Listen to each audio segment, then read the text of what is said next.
Starbucks cup here. Oh no, it's pretty enough.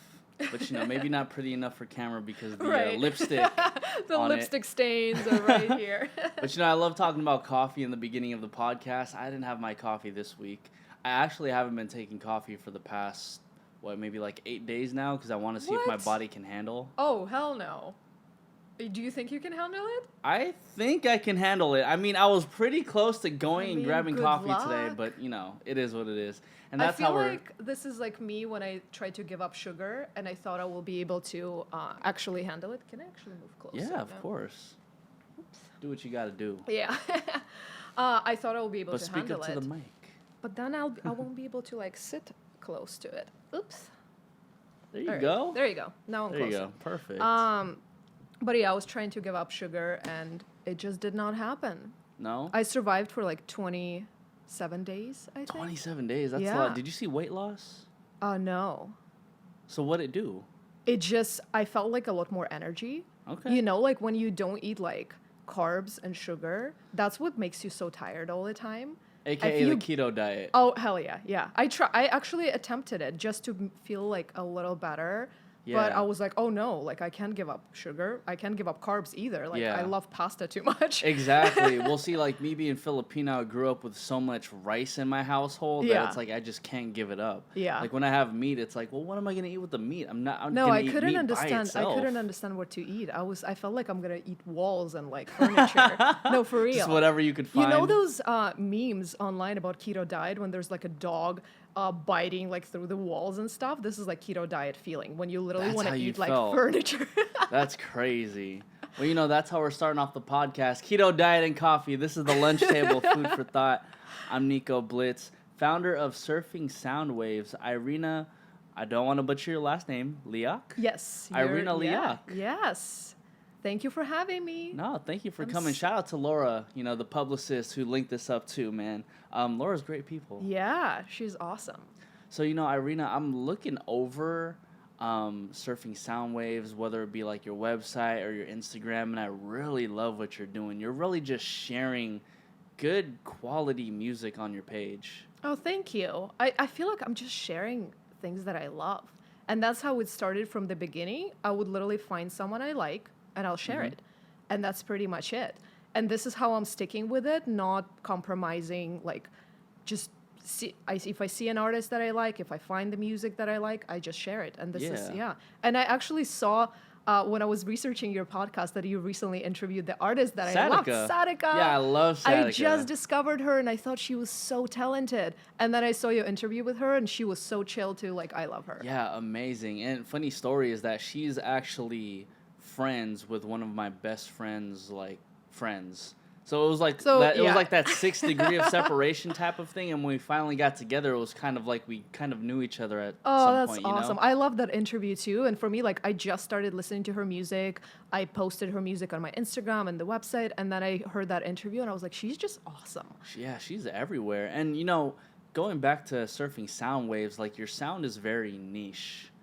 Like I could only listen to I could listen to probably the first 5 seconds of every song that you put, and I could tell, where that field was. And I hate using this word, vibey. Vibey? But it's like... I feel like, because sometimes it's like I post something and it's so completely off that. And people are like, what the hell just happened? But that's exactly it. I'm just posting things that I love, and if it's going to be a country song or if it's going to be something different, I do exactly that. And that's why people are like, wait, that was kind of confusing. And I'm like... I just don't like to be put in that box. If I love the song, I love the song. And it could be completely a different vibe and different style. I guess it's just things that I've been finding recently. They're kind of the same vibe, and maybe it's my mood recently. So it's just becoming this, kind of a situation where it kind of sounds similar. But yeah, I just love all these songs and I've been sharing them. Well, honestly, I feel like music is a pure representation of how we are in the moment or for a certain period of our life, right? So for me growing up, I remember listening to the radio and I was into techno because that's all that was fed to me through the radio. And then I got fed Lil Jon and the East Side Boys, and then I was going through this whole crunk down south phase, and then being from the Bay, it was all hyphy music, everything with hard 808s, hard snares and whatnot. Now I find myself in the position in which I kind of want to like stay away from like all mainstream, especially because I work in radio. Yeah. So I find myself enjoying like the Sadika's of the world because it just makes me feel a lot more like calm, and I feel like that's what I need in life right now. Just like calm, soothing, like music in my life. And I love that right now we have so many sources where you can find this music. So it's just nice to be able to kind of like surf through all these. Yeah. I mean, that's my feeling when I'm like that, and that's where like the name came from too. Like I feel like surfing these like surfing sound waves, like surfing through this music and like finding something you love and feeling free and just liking whatever you like. So, and I agree that like different periods of time, obviously, like you can connect with different types of music. And for me, like growing up in Ukraine, it was actually like not easy to like get to like the American music and everything. Really? Yeah. So I remember like I went home to visit my mom in March and I digged through all of my old cassettes of like Linkin Park and Pink and Avril Lavigne. And like, I was like, oh my God. And I had all these like stacks of different music and it was kind of cool. Because obviously like there was a lot of like Russian and Ukrainian music and everything, but it was interesting. And I was like, wow, like I kind of don't even remember my life there, like even though I moved here just 10 years ago, but it was so interesting to connect and like see what I actually loved growing up, because I kind of like that life already left my brain. Yeah. And you know what's crazy is that I'm happy that you brought up cassettes too, because cassettes are becoming like more of a it's becoming like a selling point for like artists now, whether they buy like a shirt or like a vinyl or a cassette. It's like merchandise now. It's like, and so I actually have like a whole like stack of CDs just stacked in my room right now. And then when I look back, I'm just like, man, I was listening to like the weirdest things. I had like I had like Linkin Park's like Reanimation, for example. I love Linkin Park. Yeah. Oh my God, I was a big fan. I had a poster on my wall. I loved who else did I listen to? I had like weird taste too. Like it was just a lot of different music plus a lot of like Ukrainian and Russian music too. Yeah. So it was interesting, but definitely coming here and having the access to pretty much anything, all these shows of like the biggest artists in the world. Like right now, obviously like back home, we do have, you know, artists coming there and like performing, but when I was growing up, that was not happening. So here, just being able to go to all these like concerts at like Staples, especially being in LA, you have everything here and it's just so amazing. You can go to like the Troubadour, all these venues like on Sunset that are my favorite, just going to and like finding out new artists as well. What was your favorite like recent concert that you've been to? Oh, that's a good question. I think it wasn't a concert, but I was at this festival called Soul Bloom in Sacramento. Okay. And I saw Jessie Reyes performing, and that performance just blew my mind so much. Like my jaw dropped and I just stood there for like an hour like that. What was it about her? She has so much energy and she's just so honest. And also she's not like scared to be political. She's just sharing her life, and I loved it so much. And after her, I bet it was really hard to perform for other people because and she wasn't like a headliner, but it was just done. I literally was like, this is all I need in my life, and my life is complete. It's like, I could leave right now and I'll be good. I'm like, my life is complete after seeing her performing. It's so crazy. And yeah, she's definitely one of like my favorite artists, and I've been featuring her for a long time as well, like from the very first track. So now seeing her like progressing and what she's doing with songwriting too, it's amazing. Well, yeah, in a sense too, like you kind of grow with the artist if you find them from like I know. This is how I feel about Billie Eilish. Like I found her on like SoundCloud from first tracks and stuff like that, and now I'm like, oh my God, seeing that, it's kind of the same thing with Khalid as well.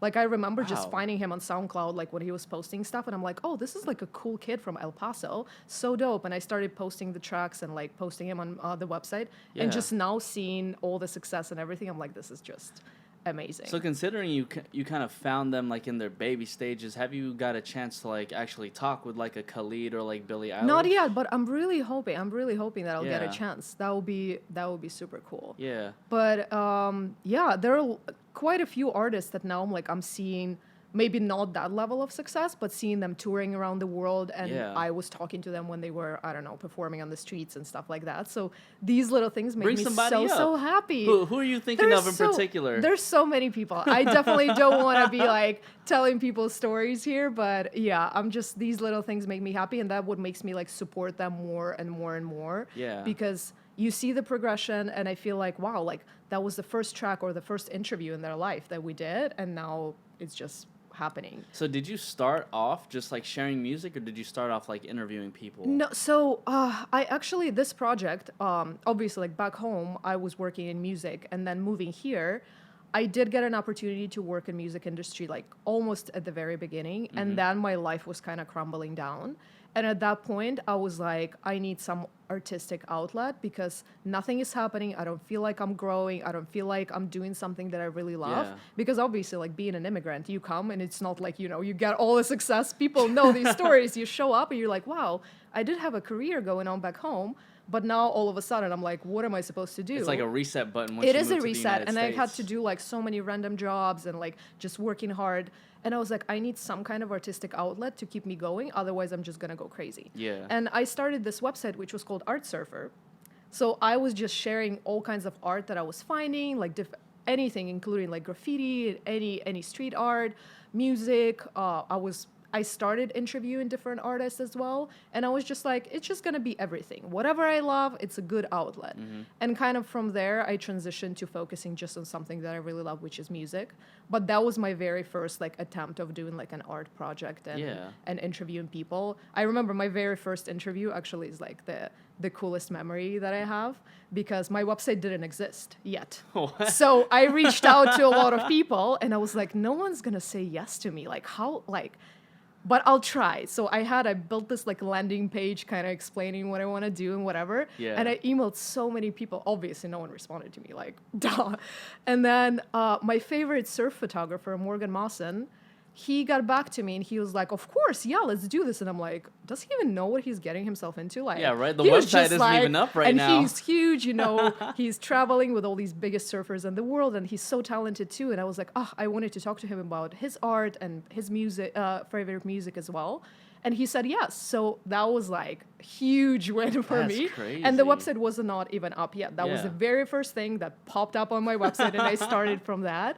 And then a couple of other people kind of out of the blue, they were just, for example, John Agustavo, the director of Macklemore's music videos. Yeah, I actually, when I was going through your website, I saw him, and I had met him like last year, God, and I was like, that's John. Yeah, he's so dope. Great. And he, obviously, like he was so successful with all those videos and everything. I reached out.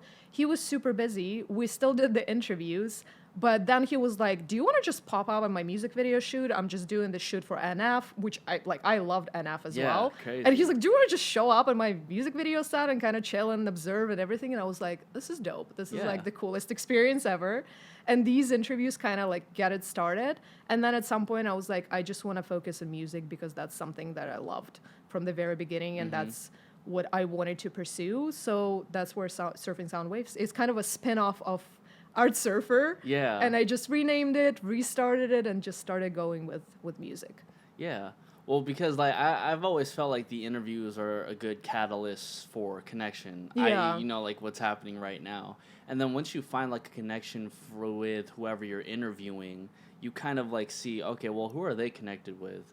And who can you connect with even further to keep on like, keeping the momentum going. And it's kind of the same way Spotify works in the sense of like you see somebody like Satika, right? And then you just scroll down a little bit and it's like, oh, well, you'll also like this person or that person or that person. It's funny because Spotify and SoundCloud, that's the reason why I love these two sources because you always see like, oh, if you love this artist, go through. Yeah, who's next? And I'm like, this is cool. But I obviously like, I go through so much music on SoundCloud specifically. Like I'm on there for hours. I think my neighbors kind of hate me for that.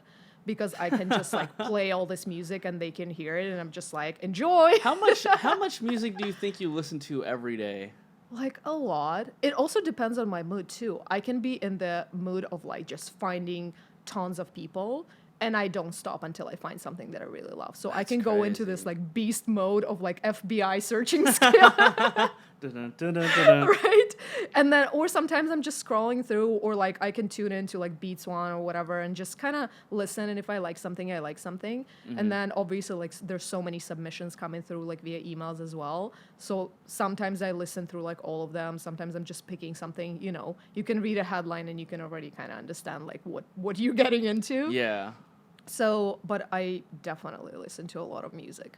So I guess like a question that a lot of people would try to ask is, how do you how do you survive by just like listening to music every day? What do you mean? Like how are you still here? How are you feeding yourself? How are you eating? I mean, I'm doing so much random stuff, like social media, stuff like that, consulting people, all kinds of. I mean, I started from doing a lot of random jobs, and I do have like different clients and different people, and obviously transitioning into doing this more as a kind of a source, because obviously like partnering up with, you know, music brands and stuff like that, that works. I had some partnerships with labels as well. It is kind of hard though in this term because I'm very picky. Yeah. So even if the label is going to bring all the money and whatever, if it's something that it's not going to work, it's not going to work. And I had these situations where I had to say no, and I was like, oh shit. Oof. It was my dream to work with this record label and everything, but then at some point you're just like, I just can't, like, people are going to be like, is she crazy? Like, why would she even like this? This is terrible. Yeah. And I definitely, because people do request playlists for that specific reason. People do message all the time. Even if I like stop posting something for like a day, people message saying like, where's the new music? Yeah. So I don't want to be doing this and then putting something out there that I don't believe in, and people thinking that, oh wow, like this is going somewhere. And I feel like that happens so much with all kinds of different projects when people are kind of getting into this mode of like, oh wow, like I can finally make some money doing what I love. And then, you know, these opportunities come through and they say yes to them, but then the project kind of falls apart because of that. You know? I mean, it's a discussion about like integrity at the end of the day, whether it be like journalistic integrity or artistic integrity. Like me going to college for journalism, they always told us like, you know, like don't compromise your journalistic integrity. Don't try to finesse your way and try to like bend a story so far down that it's not even so true anymore. And for artists as well, it's like you don't have to bend your sound so much to the point where you're making all this money, but you're not doing what you love. Yeah. Because a lot of, like, I studied PR and journalism as well. And for me, like, journalism part was always more important than PR. Because initially I was like, wait, so obviously, like, if you're lucky enough to work with people that you represent and they're, like, so talented and they have so much to say and it's amazing, that's great. But sometimes you do get to work with projects that pretty much is, like, nothing, you know, and you have to write all this stuff and you have to present them in the way they're not. And for me, that part was like so far away from journalism, from like telling the truth, that I was like, oh, I don't like that. But then social media started. Mm-hmm. So while I was going to school and everything, I was doing like student exchange in the US and all of that stuff. And I like came here for the first time when I was a freshman at school to do student exchange, and I discovered Facebook, and for me that was like, woo! That was cool. And then, you know, back home I was doing, I don't know if you know, LiveJournal. Did they not have like social media in Ukraine? When Facebook started, they're kind of like copies of that, but versions for like Ukraine and stuff like that popping up, but obviously not something authentic to it. But still, it became like such a source, because I was doing LiveJournal for a little while when I was going to school, which is, I don't know if you know about it. It's kind of like a digital diary type of situation where people were sharing stuff. You could like write as a journalist, you can write your own thing, you can share poetry, and people can follow you and whatever. An internet journal, basically. Kind of, and I love doing that because it was just a random, I could like document my days. I used to write poetry, so I was like writing a lot of stuff like that. When I moved here, I started writing about like what I was experiencing and all the shit that was happening to me, and I was like writing this kind of stuff. But obviously the more like social media outlets were popping up, like Twitter and Instagram and everything, I was like, wow, these are like really cool sources to actually share stuff I find, and then some people would actually appreciate it and like, you know, listen to it and whatever. And I started sharing things on like Twitter and whatever. And you kind of have to like follow these social media games in order to survive in this industry now, because I remember going to school and they taught us nothing about social media. Yeah. Then as soon as you hit the real world, it's like everything is about social media. Yeah, like but you have an also article, post it on Twitter, post it on Facebook, somehow post it on Instagram. You have some new music, do the same thing. Yeah, but I also feel like it makes it such a fair field for everyone, because, you know, both of us, we can be like singer-songwriters. We're writing songs, we're doing things. I'm doing social media and I'm promoting it hard and I'm doing everything. I get somewhere and then you're at home and you're thinking, okay, I wrote a song, you know, this is it. And then it's pretty much, both of us can be super talented, but because you tune into that kind of like social media mode, you can get further. And that's what happens with actors currently. Like, if you do have social media, you get audition, or you can get a better show, you can get access to the audition for a movie. You know how Sophie Turner from Game of Thrones, she was telling in her interview she booked Game of Thrones because of her social media. That's and there were crazy. other people as talented as her as well. But it's such a fair field. Like, you know, Justin Bieber did YouTube, boom. So it's, you can get yourself out there. You can be on TikTok. You can be on, you know, Vine doesn't do anything anymore, but it was a big outlet as well. I guess it kind of shows like who really wants it. Yeah, exactly. It's like if you want it a lot. And I remember I did this, like, it was like a Q&A or like masterclass or something with Troy Carter, who used to manage Lady Gaga, and now he's like a big tech investor as well. And he used to, people ask him, like, from the audience, they just ask him like, so if anyone wants to meet with you, you know, you have your own label, and he managed like John Legend and John Mayer and all these people, like, how do I get a meeting with you? Like, how do I, if I want to like see you and talk to you about my music? And he was like, you just need to do your homework and need to build some kind of audience, and then you will be interested to the label, because nobody wants to like sign a person and have to hire them social media people and marketing and PR. They want like a self-promoting machine. And now all the young people, they're automatically self-promoting machines right now because they're on Snapchat since they're kids. You know, it's already kind of built into them. But what the labels want to see, they want to have someone with some kind of audience in their small town, whatever. It doesn't have to be, you know, worldwide fame.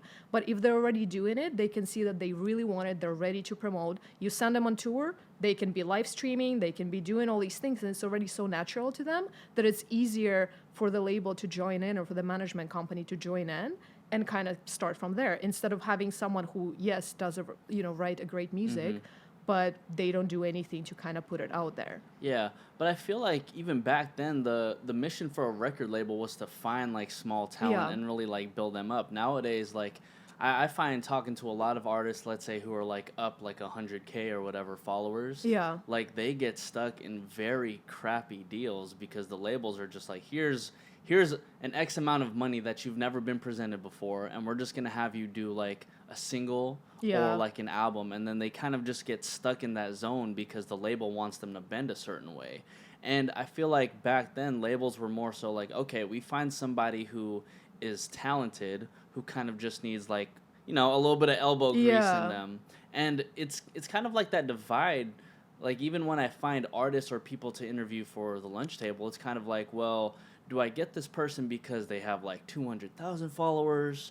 Or do I get the person who's like 4,000 followers but sounds really appealing? No, this is exactly what I do too. Like, most of people that I feature barely have any followers anywhere, which I think it's great, because hopefully some people from my accounts are going to come to listen to their music and follow them. So it's going to build up their audience as well.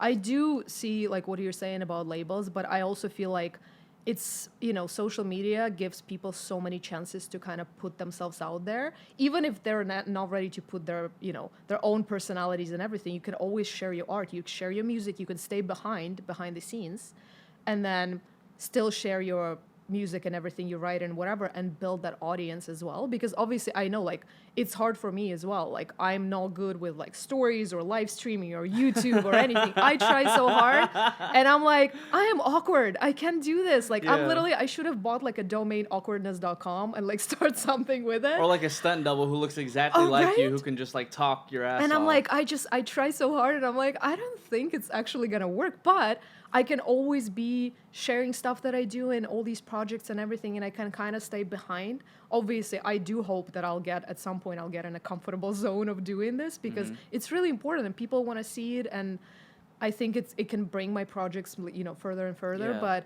I think it's important for artists. You know how, like, I always talk with my actor friends saying that in music it's really interesting because, for example, acting, you know, we're in LA, everybody's an actor here. They have things that they do. It's kind of self-explanatory. You need to get a headshot. You need to go and do, you know, like a core acting course. You need to go and record a reel. There are things that need to be done, and it's a part of the job. And social media is a part of the job as well, and everybody knows it. With music, it's a little different because people are like, oh, I got a song, great. But they don't go as much as like, oh, now I need to do this and this and this and build the audience and everything. It's not like a set process, which I think it actually need to become, because it's so much easier. Like I always say it, if you do have a single coming out, get ready to release it. I'm not meaning like, prepare and drop it, but like get some photos done, get all the, get it ready to be picked up without questions asked. Like if I'm finding you and you're so talented and great and I see your photos and everything is good to go, you're going to be published. All of a sudden 100 blogs are going to publish you and you're out there. Yeah, because you But look if legitimate. you're not prepared, Yeah. and if there is a song, but you can barely find any information, there is no bio, there is no nothing, not even a location of this artist, it's just a track.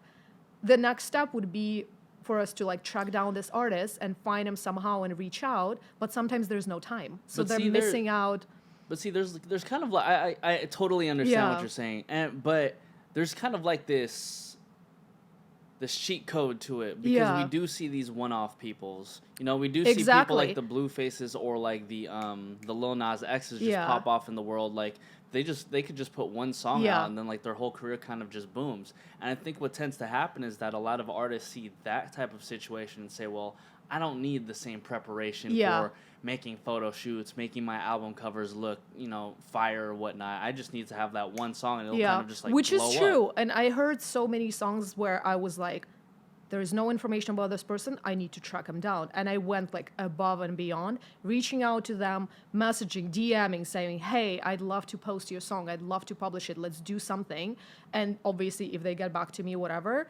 And sometimes it's nearly impossible to track them down. And you're just like, okay, I DM'd you on every social media possible, but if you don't want it, you don't want it. Yeah. And then 6 months later, you Google that artist and you still can't find anything. You're just like, that was, a good opportunity, but because of that lack of kind of like preparation and everything, because I do see it also in management companies as well. Sometimes they're pitching the artist and I'm like, this is great, but you sent me a picture, like a thumbnail, low resolution, Yeah, like, can you just send me the one pixelated, sheet? right? Like, can you just send me something to start with? Because obviously that's already, you're just like, yeah, okay, great. That's not going to happen. So I feel like it just needs to be some kind of like, how right now, like, people don't even have that like official website. You know how people used to have that. Now you have Facebook. Now you have whatever. But Instagram and all that is being treated as their official website. Yeah, but official websites used to have this gallery section or media section where you would upload your photos and you would have everything ready. And some labels still do have that for all the artists they have. You can kind of go in and it says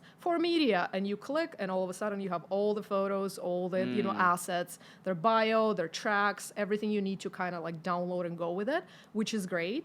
But I feel like that needs to come back to like official websites too, because it's just one little section. And then if someone is researching you and thinking you're dope, all they need to do is just click download, put it out there, and it's going. So you don't even need to put any more efforts into like pitching yourself or like trying hard. It's just out there and someone's going to find it, someone's going to use it. But that's why even to that point, like, I think that somebody's Instagram can already be that website because you know how like a website in general, let's say like IrinaLiakh.com, right? Like, let's say you're a musician, like you have like your music, your bio, your photos, your everything, like right? Tour dates, everything. Everything, right? We can literally just feed that to our Instagram. Yeah. So I think but people also think about like why do we need both? Yeah, if we the already quality have of one? it though, because for example, like I do care about the quality of images and everything I'm putting out there on the website, and I want it to be seen on the big screen or small screen, like everything. You can go on your computer at home, you can go on your mobile phone. But if I put something that is super low resolution, downloaded from Instagram or downloaded from Facebook, you see what it looks like. It's going to be a pixelated version, and I'm not having it. And I'm like, because obviously it's their image and everything, but it's my image, like based on what I'm putting out there on my website. So I do care about it a lot. And sometimes it's easy to request it. I just email and they're like, oh shit, yeah, we do have a gazillion of photos, but they're nowhere to be found, but we'll email you, And I'm like, oh, that's great. But sometimes I just skip because of like the time frames and everything I'm going with. If it's not a song that I think is completely genius, I'll probably not gonna make like that effort, to go be like, hey, please send me all of that stuff. But sometimes if it's worth it and I'm like, holy shit, this is like the best thing I've ever heard in my life, of course I'm gonna be the first person tracking him down and be like, please connect me with your people, who can send it to me. I'll do that for sure. But I feel like it's definitely like one of the advice I always give like musicians and like people that are up and coming and they're trying hard and maybe not getting that much publicity, and their question is why. And my answer is probably this is why. Yeah. Because a lot of people, there's so many bloggers right now, and people are searching for these artists to be found, but sometimes there's not enough to go with. And you're just like, okay, next. And there's so much music too. So it's kind of like you get lost because you're not as prepared as other people to. Yeah. But I think in a sense too, like, I think a lot of people just get tired from searching so much because this day and age, everything is literally spoon-fed to us. And whether it be high quality or low quality, we're just fed a lot more low quality than it is like high quality. So when something high quality like comes to play, I feel like people don't necessarily take that too seriously. Yeah. Like I've seen album covers now where it's literally just people's faces just like, yeah.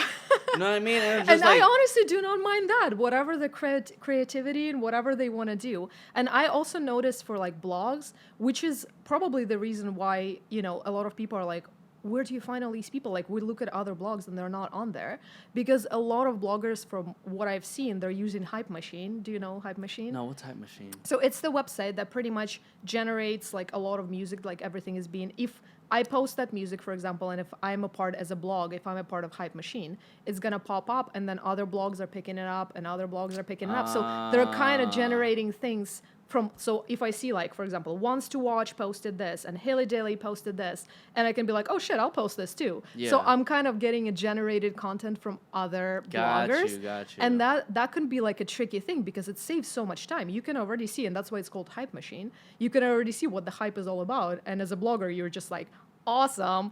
All these people, all these bloggers are posted this. I'm just going to grab it and go with it. And that's why like a lot of stuff that I find, because I do spend that much time on SoundCloud and other like resources, it's just something that maybe was released like 30 minutes ago and it's already, you know, I can be like, someone just retweeted this track and I'm like, huh. And I look at it and it was like released this morning or something like that. So it's a lot, you can find a lot more, but I've seen like a lot of blogs going with Hype Machine because it's just easier. I feel you, because that's why when you go on like certain blogs, you'll see that they're all talking about the exact same thing. Or like exact same artists at the same week. And I always know that that's where probably it came from because you can get notifications. Like I had that app on my phone too, just to see like what people are talking about. Because sometimes it's interesting to see like the trends of like, oh, who do people like right now? And it's always different. And it's always, you know, all these things are going on and just like, okay, that's good to see. But I definitely prefer to just dig through.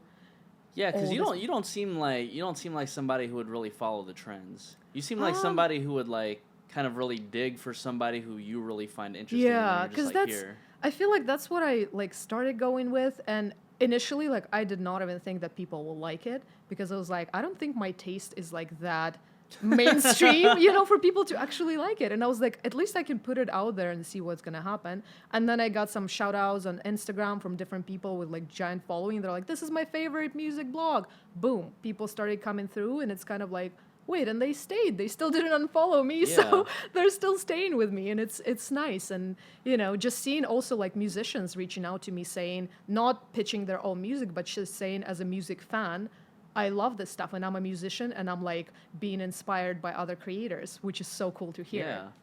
Yeah, and I feel like it's that like really breaking the boundaries of differentiating like what mainstream is versus like what your own particular sound is, because we see different formats like really pop off. Like if you've ever heard of Selection, right? Oh yeah, I love it. You know, like Selection started not too long ago, but then now they're just like they're doing tours and around the world and whatnot. They inspire me a lot, and I was like, this is, you know, it started this way and now see where they are. That's pretty amazing. But it's only because they said like, yo, like whatever you got going on in mainstream is cool, but we're gonna be doing this. Yeah. And then at that point you really just grab like the people who really latch onto that sound, whether it be like 10 people or like 100 people. But then the more and more you do like that one particular sound, the more and you're I just always keep on growing it's a that funny audience. thing, like on social media right now, like you can see all the analytics and you can see all these things happening, like how many people save these tracks and how many people forward it to each other. So sometimes I could be like, oh, you know, like I don't even have that many people on there, not that many people listened,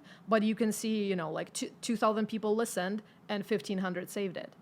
So they might not have gone commenting and being super excited, but they saved it because they're like, shit, this is great. Yeah. Let's save it and, listen to them later or follow the artist or whatever. So it's pretty cool that you can like see that impact and be like, oh, this is awesome that like actually, even as a person, you'd be like, oh, there's that many people that actually like this too. Kind of like, it's pretty cool.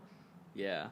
And I guess you kind of like figure out like, okay, maybe I could just post more about like this lane of music. Yeah. And I honestly like, I love like discovering these artists and everything, but I think like right now doing interviews and actually talking to them and see what they're going through and everything is going to be kind of my main focus. And I do want to talk to some major artists as well, just for the reason like for them to kind of share what they went through and their experiences and everything, their growth as a person, as a soul. Like there are kind of like points where they were so down that they didn't even believe in anything. Like just see how that progress went for other people if they're at that point where it's like completely, rock bottom and you don't even know if you're going to be able to do anything. Just hear other artists like talk about it and share, because obviously like being creative and like pursuing these kind of careers is like ruthless. It's rough to do that. And I want these artists to talk more about it, and especially major artists, because I do have a feeling that they're just not being asked about it a lot. And that's why I loved your interviews, because you always kind of dig into like what people feel and stuff like that. And I was like, this is important. People want to hear that. Yeah. And they want to hear more like personal things, as opposed to, oh yeah, what do you have coming up? That's awesome. Yeah. Well, I find myself, especially working at a radio station, there's like this huge divide, right? Like I'll be in a room and then a label rep can come in and be like, hey, don't we ask. have so-and-so, don't ask this, this, and this. It's and like, I get it. But obviously it's like, that's the shit that people want to know about. But I do get it when it's like, I'm never the person to, share somebody's like secrets or something they don't want to talk about it, because I was like, this is not inspiring. Like, it's not a good energy if someone is unhappy, if they don't want to share it. I only want to share positive energy in the world. And I had one interview with an actor once, and we talked, and it was super awesome, and it was like a cool flowing conversation. And then he was like, fuck. And I was like, what? And he's like, I totally forgot I told you shit that is like under non-disclosure. And I'm like, don't even worry about it. Like, just imagine that we're friends. I'm never going to publish this. Like, this is, he had like a deal with, the TV network and everything. And I was like, I'm not going to talk about it. Like, I don't want anyone being upset. I want you to share things that you actually want to talk about it. Yeah. And that's why, like, I would be the first person to be like, let's not talk about it, or let's cut it out, because I know it's easier to become big on scandals and like getting this stuff from people and, exposing them to something that they don't want to see. But I'm like, I don't think it's like a positive energy or something like productive to do. People just live their own lives, but I definitely want to hear their stories that are ready to share. Yeah. Because there are obviously a lot of things that I would not ever be ready to share, but there's some things that like 10 years later now I'm like, this is actually, I really want to talk about this because I think it might inspire other people. It might do something good. Exactly. So whenever they're ready, and I feel like it's definitely really important to like focus on positivity and like people's journeys and what they learned so far and stuff like that. Because definitely, like, it's interesting to find out. I always ask people, like, what they think their purpose is, like, as a soul. Like, and sometimes it's an easy question for someone to ask because they've been, like, contemplating it for so long and be like, I feel like this is my calling, this is my purpose, this is what I'm doing to kind of, like, stick with it and, like, fulfill my purpose and everything. But for some people, they're like, what? Let me think. And then they think, and then they kind of start thinking, and they're like, wow, like, that actually made me kind of think about a lot of things, and I need to, think about it more and whatever. And I feel like these things are interesting for people to know, because people questioning a lot of things, they're learning things about themselves, and sometimes it feels really lonely. And then if you see someone who could be a major artist, or who could be someone who's up and coming but actually succeeding, going through kind of similar things and similar thoughts, it's interesting to like hear and important to share. Because not everybody's gonna get through like the scandals of like the Kylie Jenners of the world. You know what I mean? Like, not everybody can really relate to that. But then in this world we live in, everybody just loves these scandals and loves like that attention grabber. Yeah. But what I found like through these conversations with people of like various races, various ages, is that people just want to be heard. Yeah. And people want like their true story to be told. Like I had this one girl, her name is JC. She's from Sacramento, and she's like a pop singer. And she was talking to me about how she started this anti-bullying campaign because while she was in high school, she was getting bullied because she was like that. She was like the TV star, the music star that everybody looked at and was like, oh, well, you know, go do your thing. Like, you know, you're a TV star or whatever, da-da-da, wooty-woo. And she would feel bullied like that. And I'm over here thinking like, wow, it's crazy how we can idolize somebody who is like in the spotlight so much, but then they could feel like the exact same way that another 13-year-old, 14-year-old just sitting in the middle of the classroom is feeling too. Yeah. And I feel like it's so important to hear these things. That's why, like, whenever I listen to podcasts and, like, any interviews that are, like, real or reading, like, interviews, and I actually do prefer, like, when I interview people, not to do, like, video recordings and stuff like that, because these things happen when people kind of, like, they can say something and then they feel they're uncomfortable about it and they might not be ready, but it's already sad. If it's a video, you can't really, you can't edit it out, but it's like, it's going to be kind of lame. But if I'm writing about it, I'm writing someone's story, I can write it in a way that I feel like is going to be important to share. And some things that they feel like, hey, can we kind of backtrack on that? And I might not be, ready to talk about this, especially if it's something like deeply personal or some personal struggles. I'm totally down to do that. And this way, everyone is very comfortable. And it's kind of like, we can always go around this and kind of exclude things that are not, ready to be shared. But whenever I read like things that are like so personal and like these interviews where artists are ready to talk about these things, I think it's so important. And that's kind of like one of the goals that I want to kind of pursue right now. Just talk to as many artists as possible and talk about not only music and creation and process, because it's interesting too, like how they use their like intuition and creativity, how they tune into all these things that they create. But also like things that they're going through. It doesn't matter. It could be super positive and like, a lot of people are right now kind of working on themselves and like building their like confidence and stuff like that. Or it could be struggles or something that we're going through.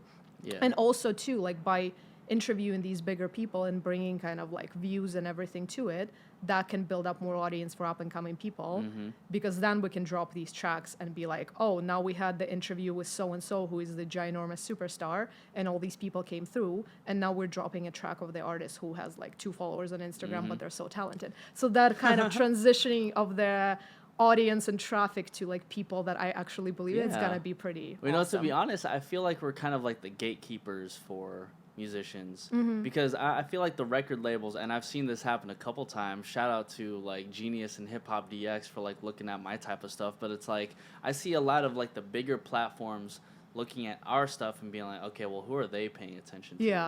You know what I mean? Like, because they need something like a hype machine that isn't directly like hype machine. I did, to be very honest, I got an email from a big management company asking me how exactly you find these people.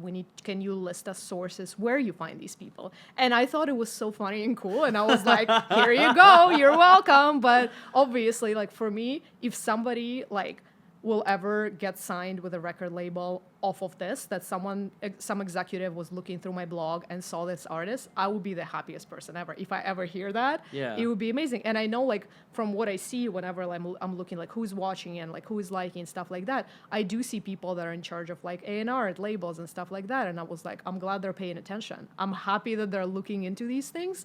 And hopefully, people that are featured there have a big chance to, get that exposure and get those meetings and get through the door, because it's definitely, the word gatekeeper is like a big word to explain that situation that's happening. And I hope that that's going to be kind of breaking barriers and people see a lot of different things. Have you had a situation where you've worked with an artist or like promoted their music and then they've gotten in those situations where they're in rooms like with other record labels? I know not like major like record labels as far as I know, but definitely like music management companies and publishing companies and stuff like that, because I did get like direct emails from these companies saying, hey, and now they're representing the artist, and now they're pitching, that same artist to me and sending me press releases, and I'm like, hey guys, what's up? It's like, hey, I found them, I gave them to you, now you're sending them back to me. Yeah, it's kind of cool, and I love that. And I was like, as long as everybody's growing and people, get their music out there and get their careers and everything, I think it's really cool.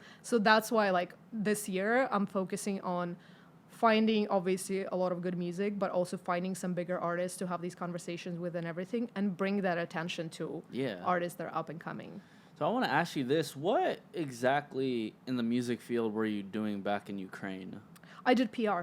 Okay. Yeah, so my very first band, it's a really funny story. I'm still like really good friends with them. They're so talented. I used to bartend in an Irish pub when I was a student.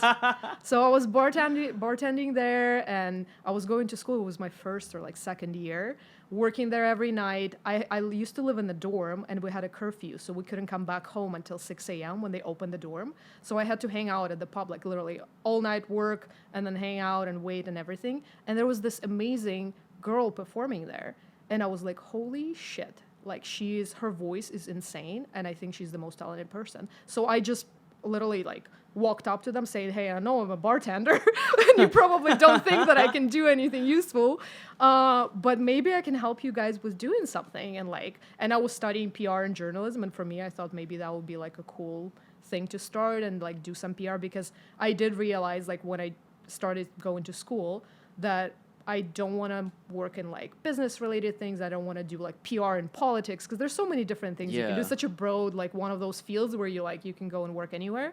And I thought that like entertainment and like show business would be definitely my type of industry. So we started and we did a bunch of music videos. It was on TV. We were like doing this music competition. We went to Russia for it. Like it was really fun. And we kind of traveled a little bit. They were performing. And then the girl, she moved to LA for a little bit and moved back. And now she was in X Factor Ukraine.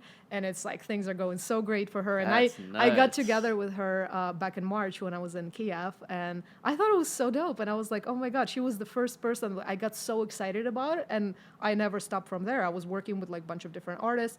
I moved here, did work in like video production, and I did some music management, working for some music management companies as well. So it kind of transitioned a little bit. But then things kind of crashed down where I had to be like, oh shit, I need to, feed myself and figure out other avenues of work and everything. What was that crash? It was just a lot of things with work, with everything. Like, I feel like I was going through that kind of like a rock bottom situation. A crisis. Yeah, but that's exactly like actually when I found surfing as a sport for myself to get out of that like depression / state of mind where you can't like even think of anything and like believe in anything anymore. And I thought at that point I was like, maybe I should be like moving back home and whatever. And I met these amazing people and started helping them out with social media, and they were teaching me how to surf in Venice. And first time I like paddled out and I realized like how you feel this freedom and connection with like universe and ocean and everything, and how none of it matters. Like every single problem like goes away like this, and you're not even focusing on that anymore, and you just feel so connected. After that, I was kind of hooked. And obviously back home, I never even tried that. I used to snowboard a lot, but we don't have the ocean to surf in. But here, like living at the beach in Venice as well, like for me, that became such a huge outlet of whenever I feel anything that is kind of like bringing me down, you just get your board and you paddle out. And see, now I'm getting like a better understanding of surfing sound waves, because the idea of like liberation, like when you're actually out there paddling and like you take yourself away from like all your depression and whatnot, it's kind of like the same feeling that I get once I listen to the music that you put on your platform. It's like you just feel a lot more liberated and calm and free when you listen to it. And definitely, I think the ocean overall, like it doesn't matter if you surf or you just like by the ocean all the time, like going for a walk or whatever, it brings that sense of like freedom. And it helped me through like a lot of different things, just being kind of like focusing your attention on that. And no matter what's happening and how things are like burning down, you just get there and you're like, wow, like my life is actually pretty amazing. I'm just sitting here, in the ocean, in Venice Beach, which is a pretty dope place. You know who's an artist I feel like you would really like? Who? Have you heard of Toki Monsta? Yes. Okay, so then do you know her story? No. So then Toki Monsta, she has like, I'm really gonna butcher this, but then she has like some sort of like internal problems that prevent her from like I'm not gonna butcher this at all. I'll Google it. I'll Google it later. She has like some sort of internal problems, right? But if I relate it to her music, right? What she does, she goes, let's say, to the beach, and she will get her recorder and just capture sounds of like the waves, sounds of like birds, sounds of like the rocks moving, whatever. And the reason why she does that, and it was probably one of the craziest reasonings I'd ever heard, was because she wants to put whoever the listener, whoever the audience is, like, into that direct space. Because it's really just a transfer of energy. Yeah. If you're out there and you're out there, like, in the water, grabbing these sounds, getting every single, like, atmospheric sound that you can and translating it into music, you're 100% going to have your listener, like, feel that. It's just translated differently when it's put into music. Yeah. And, you know, it's interesting because it's really just that idea of energy and how it can be moved about through, like, the simplest patterns. Yeah.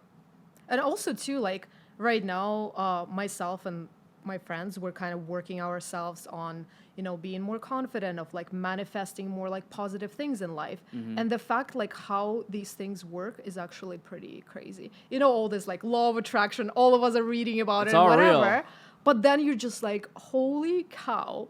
As soon as you get into that mindset and you're just like, wow, things are actually happening and things are kind of like flowing as soon as you kind of let it go. And that's what I learned last year. Whatever happens, just kind of go with the flow in terms of, like, you don't know if it's good or bad for you. You will know, like, maybe in 6 months or a year. Yeah. Like, you don't know. So you just need to let it be and kind of let it flow with it and just be, you know, this is your life. These are the lessons you need to learn. Just be grateful and kind of go through it. So I don't even think I asked you this, but how long have you been doing surfing sound waves? So probably about four years or so, because my very first website I started like five and a half years ago, and then after like a year or so I transitioned it to surfing sound waves. But there were definitely gaps when I was like, I have so much work, I can't do anything. Oh my god. So it was a very kind of like, I'll post once in a couple of weeks. Now I'm trying to do it, especially on social media, almost every day. And sometimes I do have like 5-10 songs lined up that I want to post more, like twice a day, whatever. And sometimes obviously life gets busy, especially like if it, you know, you're traveling and whatever. But I also like right now with, you know, being able to travel a lot more and be free and kind of like travel the world, I want to focus on kind of like finding different artists in different countries too. Oh, that's amazing. Which I love going to like local venues and stuff like that. And especially right now, like with a lot of countries, you know, so far. Yeah, So Far Sounds? Yeah, they have shows in different places, and they always have, like, we probably have the same taste with them because the artists that they have performing, a lot of my friends did perform there as well in different countries, but we have the same artists that we love, and I was like, I want to try to do some little shows like that, or just going out to local venues and see if I can, like, find different artists, and kind of I do post, like, music in different languages there, too. Like, I posted some music in Spanish and French, and I definitely want to, like, find some artists that are not necessarily, you know, like singing stuff in English or whatever. It could be completely different languages and just feature them as well. So what keeps you motivated to do this year in, year out? I guess I just like get inspired. Like, do you have that feeling sometimes, like after conversations, that you're like, oh my god, this is so, it's been so... I need to be doing something after. Right? Like, I'm so inspired. Like, I talked to this person, like getting these opportunities to actually like hear these stories myself and actually share them with people and like, you know, teach other people about someone's creative processes and stuff like that. It really inspires me. Like, sometimes I have like an interview and I'm like, this is great. Like, right? I'm so inspired to like do what I love and like what I dream about. And it's that feeling that I want other people to have, because I did like get a couple of messages on Instagram recently where people were like, do you have any kind of advice how to not give up, or how to kind of continue believing even though like we have to do these like shitty jobs right now and we're so like, no, you know, it's terrible and we feel so like bad about ourselves and like kind of not believe it anymore that we can actually get back to that point or get to that point where like art or whatever, something creative can become something that we do. And I got like people asking me these things, and I feel like I do get some, you know, give them some advice how I kind of like tune into my creativity and like what I do to get back on track like when I'm down. But I feel like hearing it from other creatives, especially if it's something like similar that they do, and they'll be like, wow, like he's doing exactly what I do, and he went through exact like, you know, moments that I'm going through, and that's how they got back, and I can do it too. Well, how do you do that? How do you keep personally? Like, personally, how do you keep the creative juices flowing? I feel like it also, like, it depends on obviously what you're going through, but recently, like, surfing was a good outlet for me. Kind of keeping, like, working out and keeping that energy going. I figured that it gives me a lot of inspiration and confidence, and then I get back to, like, kind of planning things and dreaming about things and stuff like that.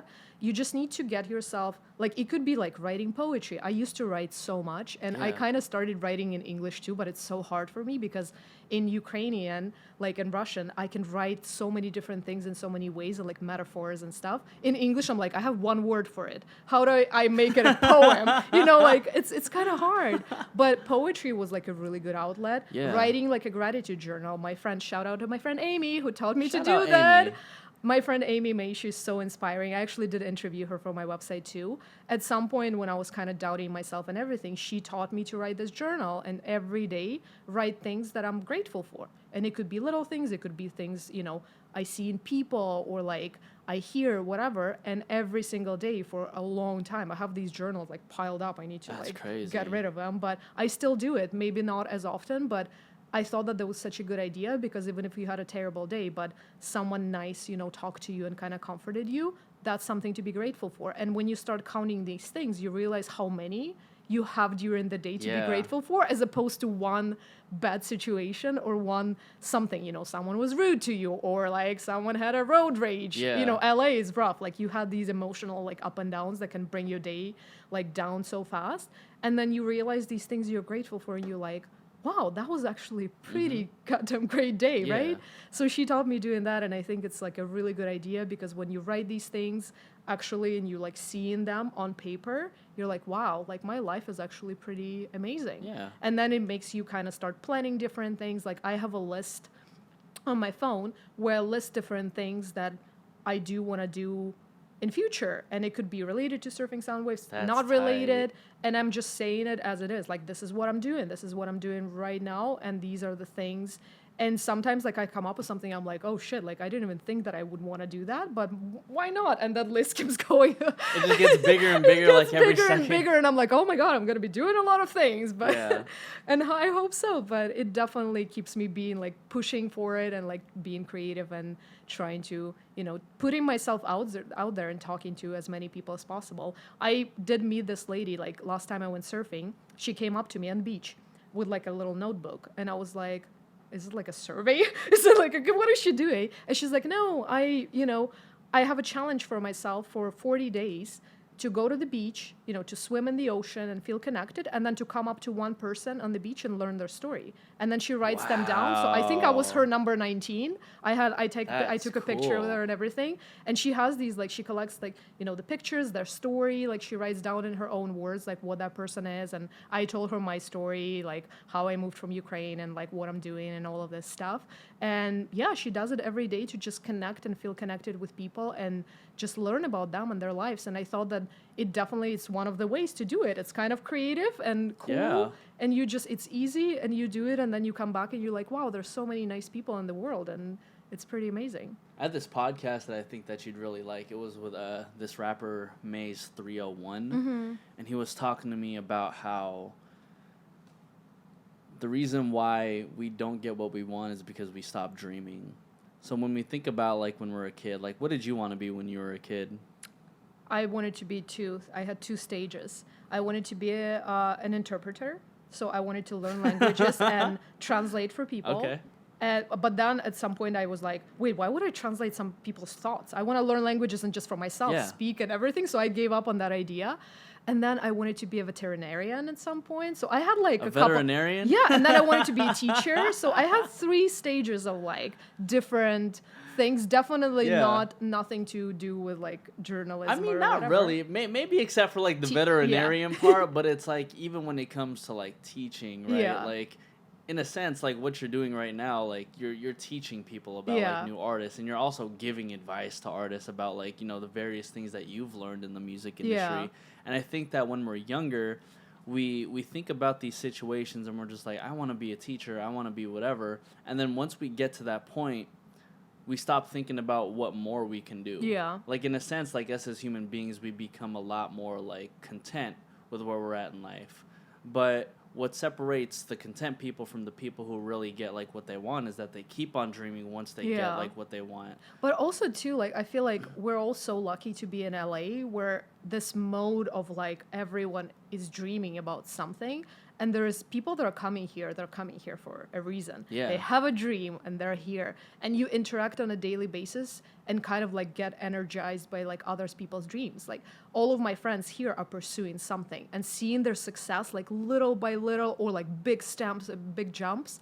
You're just like, wow, like things are real. And just seeing that, because I know like if you're in a different city, it could be a little bit harder because people have like normal jobs and stuff like that. Because obviously you can have a dream of, succeeding in like marketing and whatever. So it's not necessarily artistic fields, but I feel like LA gives a lot of inspiration in that term because you get rejection, you get all of this stuff, you stand up and go. That's why I always tell people like in LA, we always celebrate like how many years you've been living in LA, like LA-versary, for that reason, because that means how many years you stayed like with your dream and not moved away, did not give up. It's like an anniversary of not giving up, pretty much. In that term, crazy right? When you think about it, yeah. And it's just like, wow, I'm still here, because I had so many people I like met over the years where they already moved away or they gave up on whatever they wanted to do and they just doing something else, which is still great because they probably were meant to do that specific thing, but I feel like it's so cool to just like meet all these amazing people and be like, wow, they're all like dreaming of something. Because recently, like I literally was in the car and I was like, I want to have an award show in future. And I was like, that sounds kind of crazy. But then I was like, what? Like I can have an award. I can have my Surfing Sound Waves award show and be, make it like Grammys. And because I'm a member of the Recording Academy and like I go to the Grammys every year. And for me, seeing like that it's pretty much same people and also like people that vote, they're not necessarily even like researching who they're voting from. They do like, you got that catalog, you got all these people, and you're like, out of 5 nominations, I know Drake. Or like, out of 5 nominations, I've heard of Cardi B, so this is how I'm gonna go. And I feel like that whole process, they're doing such a great job right now with like bringing more diversity to the organization, because that's been like a problem with both Oscars and the Grammys. And now they invited, I think 900 people last year to join the Grammys as the voting members who are younger, who are diverse, which is, I think, is really great. But it's still the whole process of that award show. That's why I love Drake's speech last time when he got the Grammys, when he was talking about the dreams and everything and saying that this award means like nothing. As long as you're doing what you love and whatever. And like his speech was pretty cool. Yeah. And I love that he stood with a Grammy and talked how the Grammys how the Grammys nothing. Right? And he didn't say nothing, but it was like it's not as important, just push for your dreams and stuff like that. And then I had that thought, I was like, I want to have that award show. And I was like, I think I will. I want to do it. And these kind of dreams that come up, you're just like, I'm going to do this. Well, yeah. And I think to Drake's point too, it's like the Grammy shouldn't be a point of like validation. Yeah. But it should be like kind of like a milestone in your career, because not a lot of people can acquire that type of thing. Yeah. In the sense of like, I think Khalid was the one who was like sharing his tweet from years ago where he was dreaming of being invited to go to the Grammys, and now he got all these right? He probably got so many of them by now, but he was like tweeting that like 3-4 years ago, and now all of a sudden he has all these Grammys and everything. It's cool. I know that like in the process getting that, it's definitely like a big point of like validating like what you went through and everything, because to get to that point, oh my god, like things you have to go through. But I still feel like it's the same, and it's really hard to kind of like, you watch every year, and even this year a lot of people by the end of the ceremony, they're like, yeah, okay, great. Well, that's why in recent years we've seen the Grammy just become a lot more diverse. They're bringing in like people from like Latin America. They're bringing in like the Cardi B's and like the Bad Bunnies and whatnot. Even like Cardi is my favorite. Yeah, Cardi's I love amazing. her. Watching her videos make me so happy because she's so real. Like I just love her. But it's like, and I work with a lot of Filipino artists, and a lot of them are just like, one day we want to get Tagalog language in the Grammys. Yeah. I'm just like, that's not too far off. And, I kind of like struggle between like, is it something that the Grammys are trying to do to bring more attention, or do they really care about the representation for these different groups? I mean, at the end, it doesn't matter as long as it brings the attention to these groups. I feel like, a lot of it's same thing with businesses. Do they do it for diversity, or do they do it, because they actually believe that people deserve same chances to do, to do things?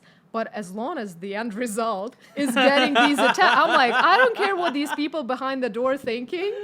As long as we get someone on that stage, doesn't matter what, like people's thinking at the office, like, oh my God, we're going to get these tweets, Grammys so white. So let's avoid that by bringing these art, Yeah. Like how we had, what was that tweet? Oscars so white. And all of a sudden now there's like so much diversity. It's great. They're bringing people from everywhere. And I do hope that at one point we'll see people, from all kinds of different countries. And it's going to be different music, because that's what kind of bothers me every time. I'm like, that's awesome. And I love these artists, but I feel like it's all the same all the time. Yeah. And I'm like, I want to see something different. And this year, like seeing Brandi Carlile getting a lot of attention, and I love her. I think she's so talented. And it's just like different, like Americana, and like all these like different styles that people are kind of, don't think about it right now, because you see the mainstream like televised version is just that. So this is what you get, and this is how a lot of people think, like, oh, that means that this is the best music we have, if it's televised and if it's, the Grammys. But I feel like there's got to be some more.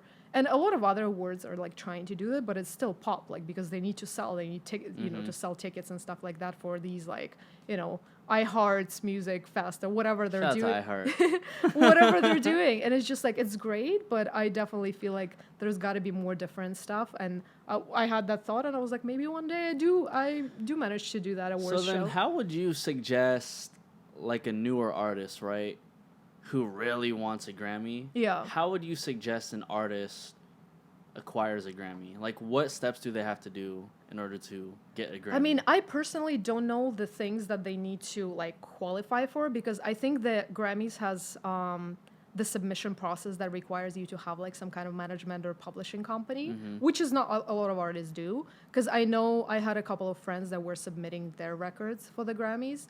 The thing is,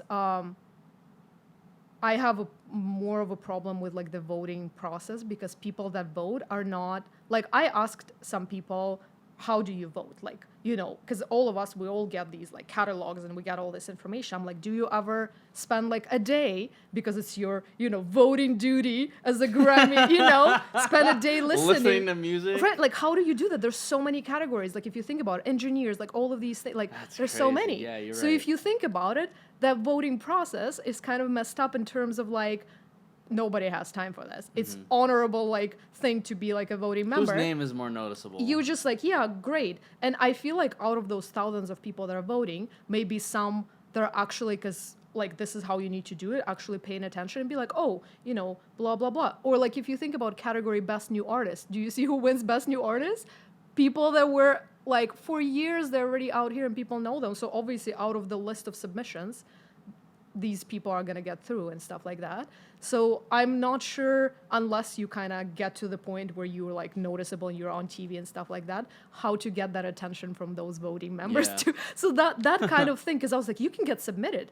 As long as you have your management, publishing, whatever, you can get submitted there. But how to get through that process, because nobody's really, paying attention. Because I know in film, people do pay attention. They get these screeners when they vote for SAG or they vote for the Oscars. Beforehand, they watch all these movies. They do, but because there are not so many.